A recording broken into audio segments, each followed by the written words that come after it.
Tayo ditong mga kinatawan ay ibinoto lamang ng ilang libong Pilipino. Ngunit ang kasama natin ngayon ang Pangulong Duterte, ang most voted Philippine leader ng 2016. At ang kanyang anak, Vice President Sara Duterte, ang most voted Philippine leader naman ngayong 2022. I would like to manifest na gusto ng sambayanang Pilipino ang pagdurog niya sa mga kriminal, durugista at NPA na terorista. Kaya sila ibinoto at patuloy na mahal ng mga Pilipino. Kaya gusto natin ng patas na hearing. Sana sinama natin dito ang libo-libong mga magulang na ang mga anak ay biniktima ng mga durugista. Ang mga ordinaryong Pilipino na naglalakad galing trabaho, tapos sinaksak o pinatay ng adik, lahat ng mga kababaihan, na kahit pati infant na babae ay ginahasa na ng adik. Libo-libo rin ang kanilang mga magulang at mahal sa buhay na wala dito ngayon. Awang-awa ang mga Pilipino sa mga inosenteng pamilyang na ito, kaya niluklok ng bansa ang Pangulong Duterte. Ang drug war ng Pangulo ay policy lamang.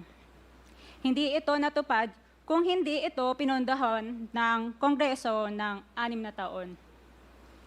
Majority pa nga dito sa mga kinatawan ay naka-Duterte fist pa nung buong 6 na taon eh.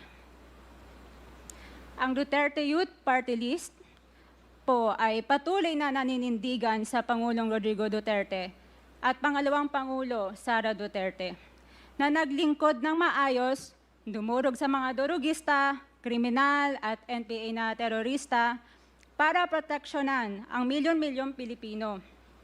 Bakit wala nag-iimbestiga dito o nag-iimbita sa atin sa sobrang raming Pilipino na biniktima ng mga durugista? And lastly, sa mga kongresista na kaalyado ng mga NPA, mahaya naman tayo sa topic ng pagpatay dahil kayo mismo, hindi kayo nagsasalita sa pagpatay ng NPA sa mga pulis, sundalo at mamayang Pilipino. Pati rin po sa mga natitirang resource persons na gusto mag-abogada papuntang ICC, si Attorney Maria Cristina Conti, na kandidato ngayon ng Bayan Muna Party List. Kasama po ang inyong katabi na si Nery Colmenares ng Bayan Muna. Sa NPA, nire-recruit ang mga kabataan para pabagsakin ang gobyerno at pumatay ng mga pulis, sundalo at tropa ng gobyerno. Di nyo naman kinokondena ang pagpatay nila. Ang kinokondena nyo ngayon ay ang dalawang naging most trusted leaders ng bansa na todo effort protektahan ang milyong-milyong mga Pilipino.